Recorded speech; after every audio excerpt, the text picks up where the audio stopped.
El 843 dice, una viga I de acero sometida a flexión pura desarrolla una deformación unitaria longitudinal de menos 1.6 por 10 a la menos 3 en su patín superior, en la posición mostrada en la figura.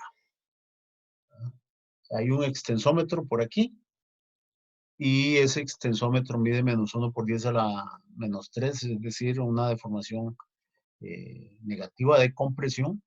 Y nos preguntan qué momento flexionante causa esta deformación, es decir, qué momento se aplicó para que las deformaciones llegaran a ese nivel. Suponemos un comportamiento elastoplástico con un módulo de elasticidad de 200 gigapascales y un esfuerzo de fluencia de 240 megapascales.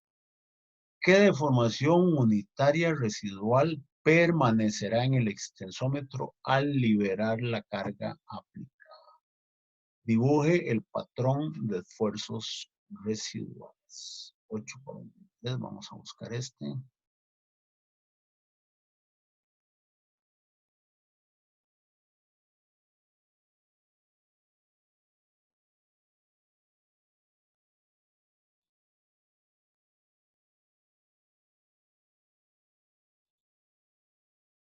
Aquí.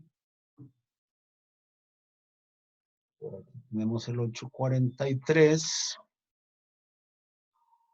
Vean que aquí está mostrada, bueno, en forma esquemática, pero bastante clara. Aquí tenemos la viga, eh, tal como comencé explicando ante una consulta que hubo, ¿verdad?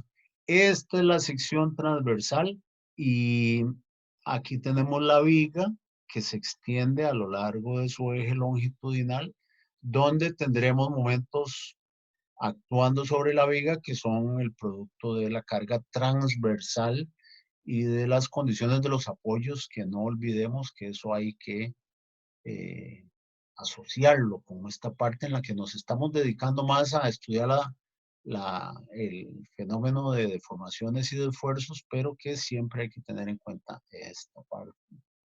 Ustedes vieron en su curso de mecánica. Entonces ahí están las dimensiones y aquí está la información que nos dieron en el problema. Nos dijeron que en el extensómetro que está aquí arriba se mide una deformación de menos 1 por 10 a la menos 3. Resulta que esta es una viga de un material elastoplástico. Tiene, como pueden ver en la sección transversal, dos ejes de simetría y por lo tanto el centroide estará en el eje neutro, el eje neutro estará en el centroide. De manera que aquí hay 1 por 10, menos 1 por 10, menos 1.6 por 10 a la menos 3. Y aquí abajo habrá también menos 1.6 por 10 a la menos 3. Si revisamos, eh, o más bien si recordamos que las deformaciones varían linealmente, ¿verdad? Podemos averiguar con esto la deformación en cualquier otra parte. Resulta que, dadas las características de este material, el material tiene una deformación de fluencia de igual al esfuerzo de fluencia entre el módulo de elasticidad, es 0,0012, que es ligeramente menor que esta que nos están dando. Eso quiere decir que de aquí para arriba ya se superó la deformación de fluencia.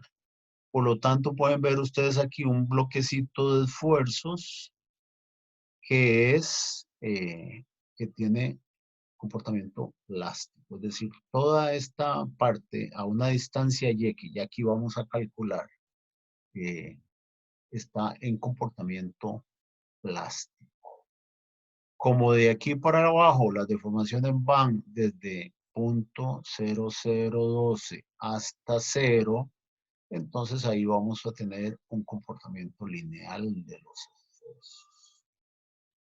Y aquí tenemos el cálculo de dónde, a qué altura es que tenemos esa deformación igual a la de fluencia. Una simple regla de 3, ¿verdad?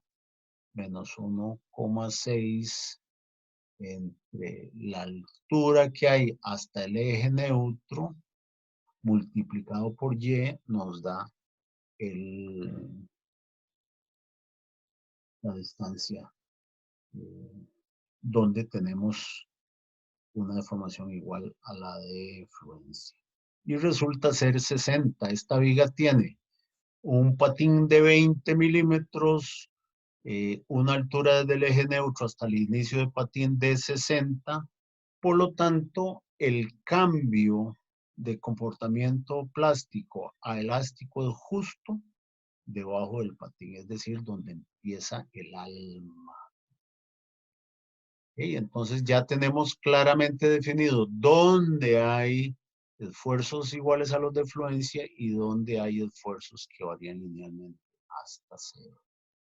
Esa información es clave para poder ahora calcular el momento. ¿Qué sería el momento? Sería esta fuerza en compresión actuando sobre esta área del patín por esta fuerza en tracción actuando sobre esta área del patín multiplicadas por su brazo palanca, es decir, D1 que sería el centroide del patín hasta el centroide de este otro patín, que lo tenemos calculado, ¿verdad?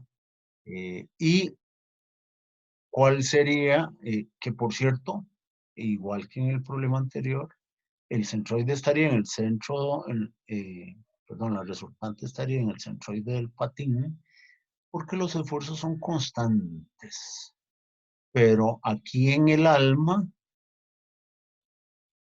la fuerza resultante de estos esfuerzos actuando en esta área del alma no está en el centroide del alma, sino en el centroide de este triángulo. Entonces, ¿qué sería el momento asociado a esta distribución de deformaciones? Sería F1 por D1 y F2 por D2. Es lo que tenemos aquí calculado para obtener un momento aplicado de 73 kilonewtons. Y viene una parte importante, clave, porque nos piden averiguar esfuerzos residuales. ¿Cómo modelamos este proceso? Lo denominamos carga porque se aplicó este momento que acabamos de calcular, se aplicó este momento que produjo estos esfuerzos.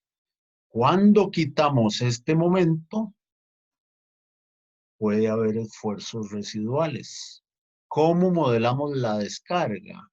La modelamos aplicando un momento de igual magnitud, pero de sentido contrario. ¿Por qué razón? Porque estos 73 kilonewton metro son este momento que está aquí aplicado, que produjo estos esfuerzos, ¿verdad? Este momento en sentido antihorario, estos esfuerzos producen un momento en sentido, perdón, este momento en sentido horario y este momento de estos esfuerzos en sentido antihorario, que son la carga. Modelamos la descarga con un momento de igual magnitud. ¿Para qué? Para que este más este otro contrario sumen cero. Eso es la descarga. Y entonces aquí tenemos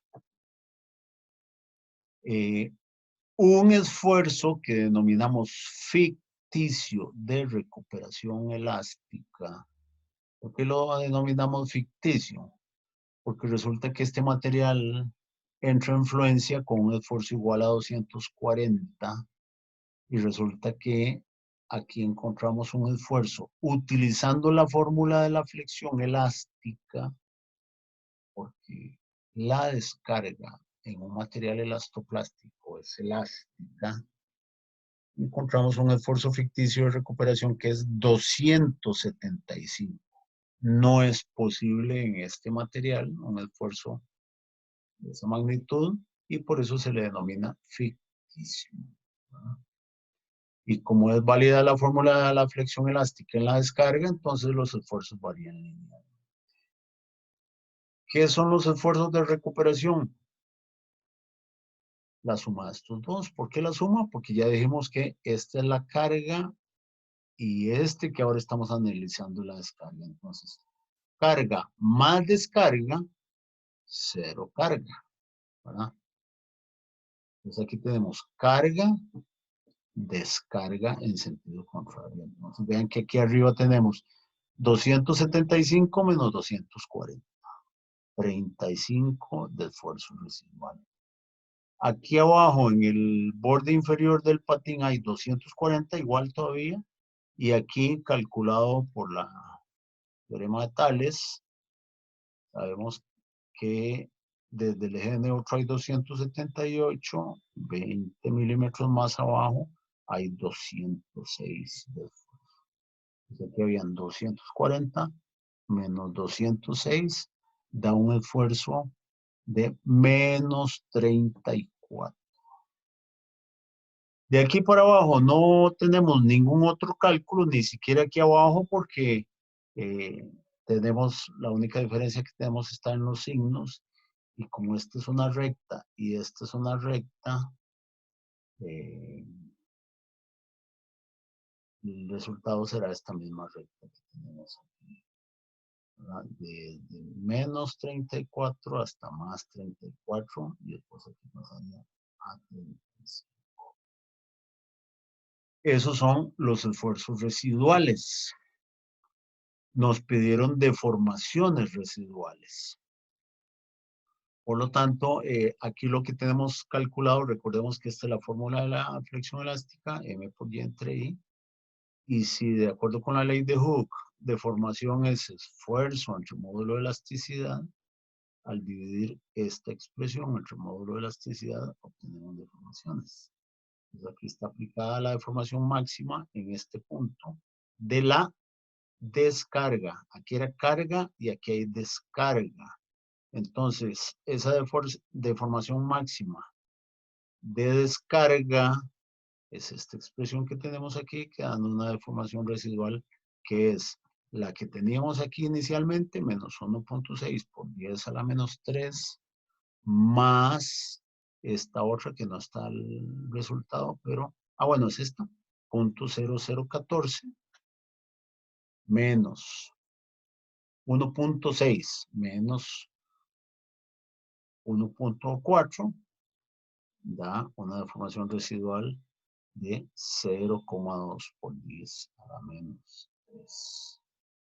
¿Sí? Ese es el problemita 843, del que rescato, por un lado, el procedimiento. Vean que mostramos la viga, eje longitudinal de la viga, vemos la sección transversal para tener las dimensiones presentes. Dibujamos las deformaciones siempre para recordar que varían linealmente y después dibujamos los esfuerzos. Ese es un esquema que les recomiendo siempre desde un punto de vista didáctico, académico, ¿verdad? Viga, sección transversal, deformaciones, esfuerzos. Y después de eso, bueno, es un material elastoplástico, una sección transversal con dos ejes de simetría, y por eso aquí solo nos dieron una deformación. ¿Por qué? Porque sabemos que en el centroide la deformación es cero, por eso que acabo de decir. Material elastoplástico con igual comportamiento en tracción y en compresión y con dos ejes de simetría, que no era el caso anterior. Entonces dejamos por ahí este problemita.